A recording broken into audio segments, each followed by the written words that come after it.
Assalamualaikum warahmatullahi wabarakatuh.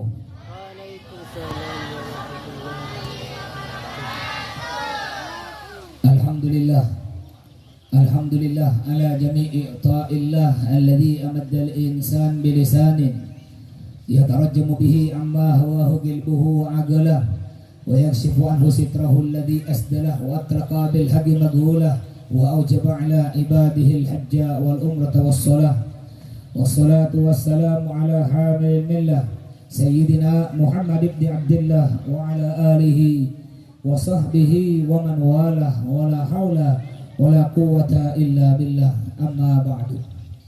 Al-mukarram wal muhtaram yang saya hormati para alim ulama, para kiai, para asatidzah dan ustadzat, para sesepuh, para tokoh-tokoh masyarakat, khususnya yang terhormat keluarga besar Pondok Pesantren Al-Aziz, yaitu Kiai Haji Effendi, juga Kiai Haji Burhanuddin, juga Kiai Haji Badruddin dan Kiai Haji Nasruddin, dan juga keluarga besar Pondok Pesantren Abdul Aziz yang lain, juga yang terhormat Al-Ustaz Raihan Jamil selaku qori kita, juga yang terhormat para ustadz-ustadz yang lain yang tidak bisa sebutkan namanya satu persatu, khususnya ini hadir di sini sahabat saya juga nih, termasuk menantu dari almarhum Bapak Haji Marui, yaitu Al-Ustaz Rusdi. Ini kebetulan hajinya tahun lalu dengan saya sekamar, dengan adik beliau juga yang saya hormati Al-Ustaz Abdul Somad, para ustaz-ustaz yang lain yang mau kita doakan mudah-mudahan para kiai kita, para ustaz kita oleh Allah diberikan umur yang panjang, sehat walafiat dan selalu dalam lindungan Allah, amin ya rabbal alamin. Yang saya hormati Kepala Desa Pasak, yaitu Bapak Wasil beserta jajarannya, begitu pula Kamtibmas baik dari TNI atau Polri, juga yang terhormat Ketua RT, Ketua RW, ibu-ibu, majelis taklim, para santri-santri, para undangan hadirin hadirat yang semoga kita hadir di sini dan yang mendengarkan ceramah ini selalu mendapatkan berkah dan rahmat dari Allah Subhanahu wa taala. Pertama-tama mari kita panjatkan puji syukur kita kehadiran Allah yang telah melimpahkan rahmat, nikmat, taufik, hidayah dan inayahnya kepada kita. Juga tidak kalah pentingnya Allah telah memberikan umur yang panjang hingga alhamdulillah sampai pada siang hari ini kita masih bisa hidup di dunia ini dalam keadaan Islam dan iman. Semoga Allah selalu panjangkan umur kita semua untuk digunakan beribadah kepadanya, amin ya rabbal. Salawat serta salam kita haturkan kepada junjungan kita Nabi besar Muhammad sallallahu alaihi wasallam. Hadirin hadirat rahimakumullah. Nikah saya hadir matur segajan aku bodas capor. Pasti pakai bahasa Indonesia campur-campur hi. Ada yang orang India juga di sini ada. Oh, enggak ada. Punya mana? Mau India elong nangking lanceng kayak saya. Makanya kata Pak Wasil ini sahabat lama saya nih, ada kawan saya lagi Pak Urip, Basurip, mana Basurip itu Klebun Pasak Biang itu biasa kita ketemu ya. Itu ada beliau Ustaz Sahrukan. Nah, jadi nama asli saya Atoilah. Makanya silahkan mungkin ada yang mau ikut TikTok saya, tulis di TikTok Ustaz Sahrukan. Kalau mau ikut Instagram saya, tulis di Instagram Ustaz Sahrukan @Sahrini. Itu Sahrini namanya istri saya, Bu. Kalau mau dengar ceramah di YouTube, tulis di YouTube ceramah Ustaz Sahrukan. Silakan di subscribe, like, comment, and share. Oke, guys. Ini ngobengnya, guys. Baik, pada pertemuan pertama kali di Parit Timur ini ya, alhamdulillah pertama kali sampai di sini. Padahal ada kawan saya nih, Ustadz Holili, dulu sama-sama mondok di Bata-Bata. Ya, ada tadi ketemu. Itu dulu ketika mondok di Bata-Bata, beliau tuh bos saya kerja ke beliau. Kerjanya belum, saya digaji oleh beliau tiap hari itu rokok 3 batang. Beliau Ustadz Holili itu. Alhamdulillah saya ingin menyampaikan haul almarhum Haji Marui bin Rasuki pada hari ini tentang sabda Nabi yang berbunyi idza mata ibnu adam in qata'a amaluhu illa min thalathin sadaqatin jariyatin aw ilmin yuntafa'u bihi aw waladin salihin yad'u lah. Kata Nabi, idza mata ibnu adam, manabi ibnu adam manusia sete, jika manusia meninggal artinya kita semua ini pasti mati Bapak Ibu dan tak mungkin akan hidup lagi. Jika ajal telah tiba, orang-orang akan datang ke rumah kita, memandikan, mengkafani, menyolati dan menguburkan kita. Tinggallah kita sendiri, kubur sunyi dan sepi. tiada orang yang peduli, apalagi mau menemani. Allah berfirman di dalam Al-Quran, A'udzubillahi minasyaitonirrajim, kullu nafsin dha'iqatul maut. Yang artinya setiap yang bernafas, setiap yang bernyawa pasti akan merasakan mati. Tidak peduli kaya atau miskin, ganteng, cantik atau jelek, ustadz, pejabat, penjahat, semuanya pasti mati. Kita hanya menunggu giliran kita, kapan kita akan dipanggil oleh Allah Subhanahu wa ta'ala. Beliau meninggal dunia, Haji Marui, Masya Allah. Ya, beliau alhamdulillah punya anak, punya mantu, banyak jadi ustadz, didoakan. Kadang-kadang ada orang nih hidupnya tak mau bermasyarakat. Odi ke TV, beda. Acara selawatan tak nyering. Ada betul-betul beda berarti kan. Saya kira cuma di Pontianak.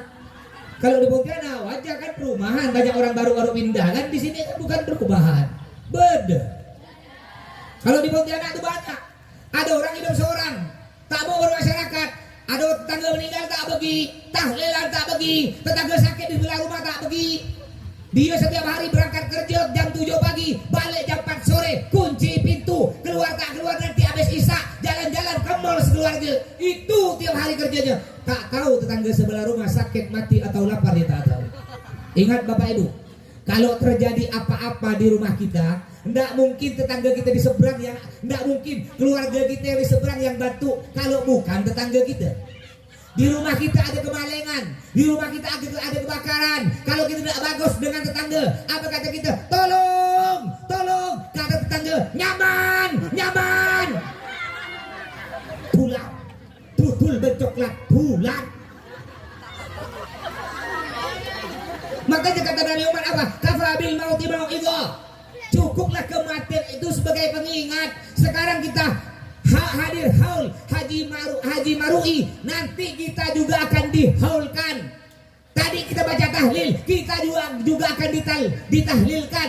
Kita tadi baca kulhu, kita juga akan dikulhukan. Makanya kalau kita tidak hadir, ada orang meninggal, ya tidak akan ada orang datang ke tahlilan kita. Itu pentingnya hidup bermasyarakat. Ingat, kita semua pasti mati. Jangan takut. Ya, kematian itu pasti akan terjadi. Oleh karena itu yang perlu kita siapkan apa? Sebagaimana Allah berfirman di dalam Al-Quran, A'udzubillahi minasyaitonirrajim, wa khairuz zadi taqwa. Yang artinya sebaik-baik bekal kita untuk menghadapi kematian, sebaik-baik bekal kita untuk masuk dalam kubur adalah takwa. Tahu takwa? Bukan takwa takut sama istri tua. Sekarang ini mohon maaf semua orang, banyak bapak-bapak ini kena penyakit DKI di bawah ketiak istri. Banyak bapak-bapakmu takut ngebinin nak, betul je aja. Ngomong apa kisah mun dari semen apa berdana kaleng kisah isi semen surikan apa nama kisah barbel, kamu latihan benar ya, wah jauh tu nak. Mun pada laki apa jom, carok jom. Itu ke bini itu takut. Cok bini tinggi sampai semeter pun tak sampai. Keserepol labu. Tapi saya heran, kok banyak suami takut istri.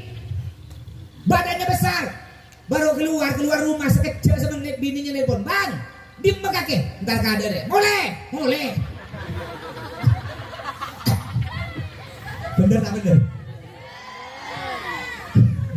Menurut penelitian Bapak Ibu, lebih banyak suami mati dulu daripada istri.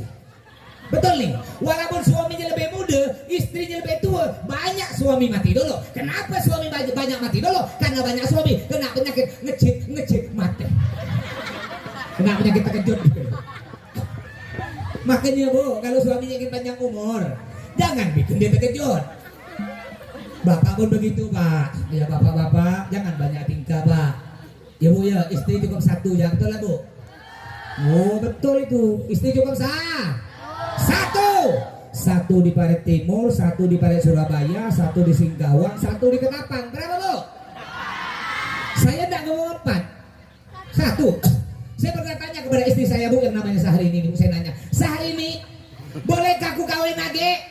Saya coba nanya, jadi saya tanya, Sahrini, bolehkah aku kawin lagi? Apa dia jawab? Dia tak jawab, cuma tangannya begini. Coba beliau Pak. Jojo. Pintar orang sekarang, Ustaz Muhammad Sabaran, bukan Ustaz di sini, di sana di kampung saya, di Mumbai sana. Pak Ustaz, Kiai, saya ini mengamalkan firman Allah dalam Al-Quran. Dalam Al-Quran Allah berfirman, A'udzu billahi minasyaitonir rajim. Fankihu ma taba lakum minan nisa matna wa thulatha wa ruba. Allah berfirman ada dalam Quran. Bapak-bapak, menikahlah kalian dua. Allah tidak nyuruh satu pertama, dua langsung. Betul lah Ustaz? Aku Ustaz betul, aku dilihat. Ngomong lah, aku cabik mulut kau kata itu. Allah berfirman, menikahlah kalian bapak-bapak matna. Allah langsung nyebut pertama dua, masih kurang tiga, kurang empat. Ini dalil Ustaz sekarang. Allah nyuruh Ustaz 2, 3, 4. Betul. Tapi ayat tuh Ustaz, bapak-bapak, ayat tuh jangan sampai situ. Ada lanjutannya. Apa lanjutannya? Fa in khiftum alla ta'dilu fawahidatan. Kalau kau tak bisa berlaku adil, cukup satu. Banyak orang sekarang nggak kawin lebih dari satu, tak adil. Jalan dengan bini muda mau jatuh parit, hati-hati sayang. Jalan kan bini tua masuk parit, mata kau tak lihat. Wah, itu lebih boleh. Merkem tak pas lepas, garam bertuku, belumut. Makanya jangan pelit-pelit. Ingat, harta kita tidak akan kita bawa mati, Bu. Sampai-sampai nih, Bu, kadang-kadang ada suami lebay. Sayang, cintaku padamu sehidup semati. Bual. Itu suami lebay. Cintaku padamu sehidup semati. Ini ketika istrinya meninggal dunia, belum dikubur kan? Ya, ketika nak pergi WC manggil anaknya, Cong, antar kau ke jeding. Apa? Takut antum mak kau. Katanya sehidup semati. Kayak ada suami nih, Bu. Ini jadi kipas nih. Makanya dari tadi saya lihat kasihan tuh banyak kipas-kipas panas. Itu dari tadi ada goyah kipas tuh rosak dia. Pingin tidak rosak? Ya. Jadi biar kipas kertas itu tidak rosak, Bu ya. Tidak rosak sampai 10 tahun, saya jamin tidak akan rosak, Bu. Caranya gimana? Caranya pegang kipasnya, kepalanya goyah. Tidak rosak. Paling kepalanya lepas. Jadi ada cerita nih tentang kipas nih, suami istri. Ada seorang istri meninggal dunia. Lalu suami di atas kuburan, Bapak Ibu, Masya Allah, tak balik-balik di atas kuburan. Nangis tuh suami. Orang kampung lewat, Masya Allah, ini suami sangat sayang pada istri. Masya Allah, dipuji-puji. Kebetulan lewat kawan dia sama-sama degil enggak? Tak jaya aku. Tak jaya. Dia nangis nih, pasti ada udang di balik bakwan nih. Tak mungkin sayang bini. Ada udang di balik bakwan. Nanya dia, boy, ngapa pula kau tunggu kuburan bini kau? Kata dia, apakah kau nunggu kuburan bini kau karena kau sayang bini? Tidak. Ngapa pula? Bini aku tuh pesan, aku boleh kawin lagi tapi nunggu kuburan dia kering. Makanya aku tunggu biar cepat kering. Aku kipas. Kalau dikipas kan cepat kering. Jangan pelit-pelit. Biasanya mohon maaf, penyakit orang soki, penyakit orang kaya ini dua. Penyakit orang kaya, sombong, masen. Itu penyakit orang soki, Pak. Yang pertama orang kaya sombong. Aduh, mentang-mentang punya gelang emas dukolo yang kui kapi kan. Apalagi acara kawinan tuh. Apalagi ada acara haul. Dipakai lengan kanan 5, lengan kiri 5. Nek seguni ketika ada panitia bagi nasi yang kak, engkau kita oleh. Meces rakal yang kak boleh. Iya Nabi salam kata dia.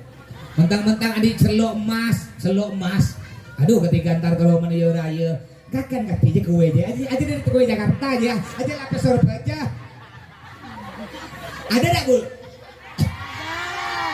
Mentang-mentang punya kalung emas, mata kalung besar segenggam, sikit-sikit kerudung dibuka. Aduh, panas. Kenapa panas? Itu penyakit orang kaya, sombong. Mentang-mentang ganteng sombong, mentang-mentang cantik sombong. Padahal sekarang ini banyak orang cantiknya tidak alami, cantiknya karena bedak. Makanya dari tadi, Pak, ibu-ibu tuh noleh dari tadi itu. Mantur tak ojen, mun ojen bisa lokor. Itu dia wajahnya, coba lihat tuh wajahnya. Itu wajah rata-rata itu mengkilat itu apa pakai apa itu? Nggak makan dia. Apa kata orang sekarang kalau mengkilat apa? Glowing. Sampai ada pantun tuh, nasi kuning dalam kelambu, muka glowing, kaki berdebu. Bahasa India, nasi kuning cukup kembung, muka glowing, sokon ambung.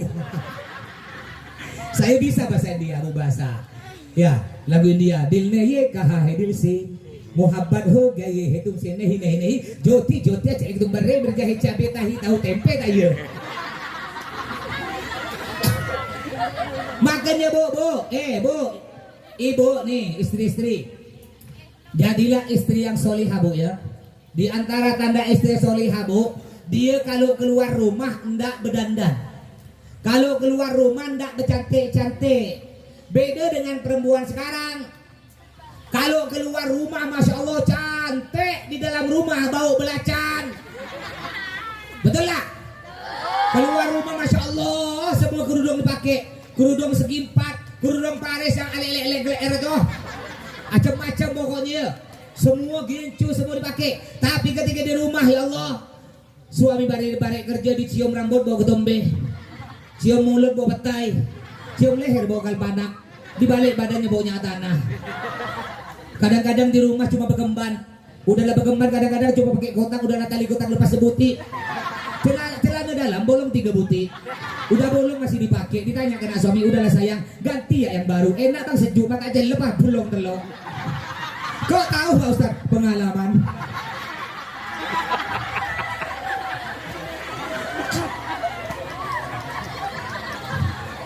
Coba ikut istri saya ini boleh ikut istri saya bu, sehari ini bu. Kalau saya balik ceramah malam ini ceramahnya kan siang, baliknya sampai rumah balik sore. Kalau saya ceramah malam, apalagi di Singkawang, itu kadang-kadang saya nyampe rumah tuh jam 3 subuh, baru nyampe rumah. Itu kalau saya ceramah malam, itu istri saya sehari ini, bu, nggak tidur di dalam kamar, bu. Dia tidur di belakang pintu, bu, menunggu kedatangan sang Arjuna. Lebay dong sedikit. Saya ketok pintu, bu, jam 3 subuh, bu. Tok, dibuka. Assalamualaikum Sahrini. Dijawab, waalaikumsalam Sahrukan. Jam 3 subuh bu, saya cium rambutnya bau pentin. Jam 3 subuh, cium mulutnya bau Pepsodent, cium lehernya bau melati, cium kaki bau cempedak. Nama. Makanya jangan sombong-sombong. Itu penyakit orang kaya sombong, penyakit orang miskin apa? Orang miskin juga punya penyakit. Penyakit orang miskin iri, dengki. Tanda orang dengki itu, tanda orang dengki senang melihat orang susah, susah melihat orang senang. Itu tanda orang dengki. Biasanya bu ya, biasanya penyakit dengki ya, tapi tidak semua. Kebanyakan yang paling banyak punya penyakit dengki biasanya ibu-ibu.